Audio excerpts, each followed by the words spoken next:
భద్రాద్రి కొత్తగూడెం జిల్లా భద్రాచల రామాలయంలో ముక్కోటి ఏకాదశి సందర్భంగా ఉత్తర ద్వార దర్శనం మంగళవారం తెల్లవారుజామున 4 గంటల నుంచే ప్రారంభమైంది. అర్ధరాత్రి 1:30 రామాలయంలో వేద పండితులు ప్రత్యేక పూజలు నిర్వహించారు.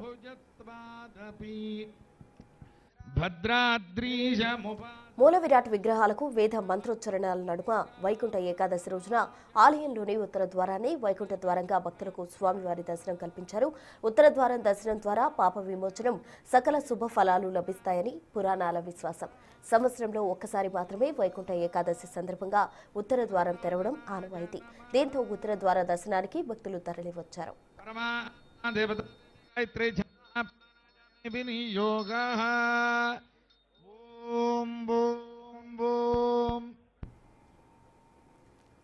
ముక్కోటి ఏకాదశి సందర్భంగా భద్రాచల రామాలయంలో భక్తులు భారీగా తరలివచ్చారు. దీనికి సంబంధించి తాజా అప్డేట్స్ మా ప్రతినిధి భాస్కర్ అందించేందుకు సిద్ధంగా ఉన్నారు. భాస్కర్, ఉత్తర ద్వార దర్శనం ఏటికి ఒక్కసారే జరుగుతుంది కాబట్టి భక్తులు కూడా భారీగా అటు స్వామివారిని దర్శించుకోవడానికి భారీగా తరలివచ్చిన పరిస్థితి. ప్రజెంట్ భద్రాచలంలో క్యూ లైన్ కావచ్చు, ఇతరత్రా ఏర్పాట్లు ఏ విధంగా ఉన్నాయి, భక్తులు ఏమంటున్నారు?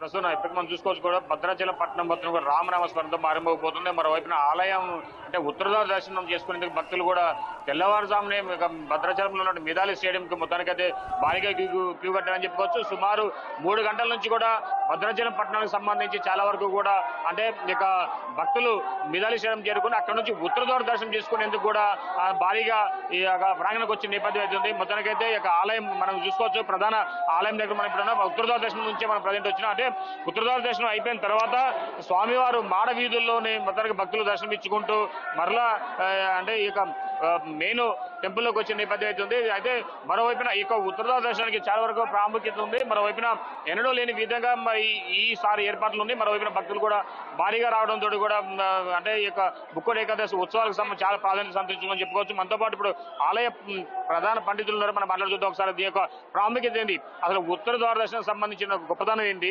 భక్తులకు ఎలాంటి లబ్ధి చేకూరుతుంది సంబంధించి? శ్రీరామాయ నమః, శ్రీమతే రామానుజాయ నమః. వైకుంఠ ఏకాదశి నాడు స్వామివారి దర్శనం చేసుకోవడం వల్ల ఉత్తమ గతులు కలుగుతాయని చెప్పి మనకి ఆగమశాస్త్రం చెబుతోంది.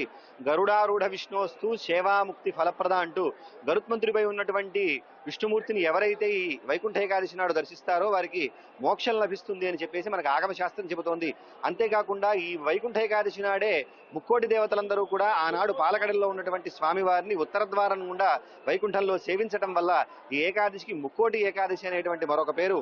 భద్రాచల క్షేత్రంలో సుమారు 21 రోజుల పాటు చాలా విశేషంగా జరిగేటువంటి ఉత్సవాలు ఈ వైకుంఠ ఏకాదశి ప్రయుక్త అధ్యయనోత్సవాలు. ఈ అధ్యయనోత్సవాలు ఇక్కడతో పాటుగా మరోవైపున అంటే తెల్లవారుజాము దర్శించుకుంటున్నారు కదా చాలా భక్తులు, ఇతర ప్రాంతాల నుంచి కూడా వచ్చారు. 3 గంటలకే నుంచి ఒక మిదాలి స్టేడియం చేరుకున్నారు. ఉత్తరద్వార దర్శనం నుంచి స్వామివారి దర్శనం అనంతరం మరలా అదే ఉత్తరద్వార దర్శనం నుంచి కూడా భక్తులు లోపలికి వస్తున్నారు. దాని ప్రాముఖ్యత ఇందాకే మనం చెప్పుకున్నాము, ఈనాడు వైకుంఠ ఏకాదశి నాడు ఉత్తర ద్వార ప్రాశస్యం చాలా విశేషమైనటువంటిది. ఉత్తర ద్వారం నుండి స్వామివారిని మనం ఎవరైతే సేవించుకుంటారో వారికి ముక్తి లభిస్తుందని మనకి ఆగమశాస్త్రం చెబుతోంది. ఆ విధంగా ఈ వైకుంఠ ఏకాదశి నాడు చాలా ప్రత్యేకత. సూర్యుడు ధనుర్రాశిలోకి వచ్చిన తర్వాత వచ్చేటువంటి శుద్ధ ఏకాదశికే వైకుంఠ ఏకాదశి అని పేరు. ఈ వైకుంఠ ఏకాదశి నాడు చేసేటువంటి స్వామివారి యొక్క దర్శనం చాలా విశేషమైనటువంటిది. అది కూడాను ఉత్తర ద్వారం మీదుగా చేసుకోవడం మరింత ఫలప్రదం అని చెప్పేసి మనకి శాస్త్రం చెబుతోంది.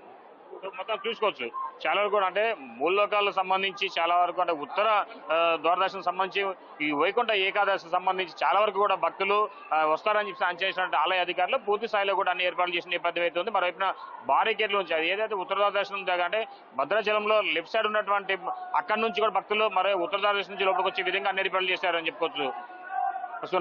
Right Bhaskar, thank you.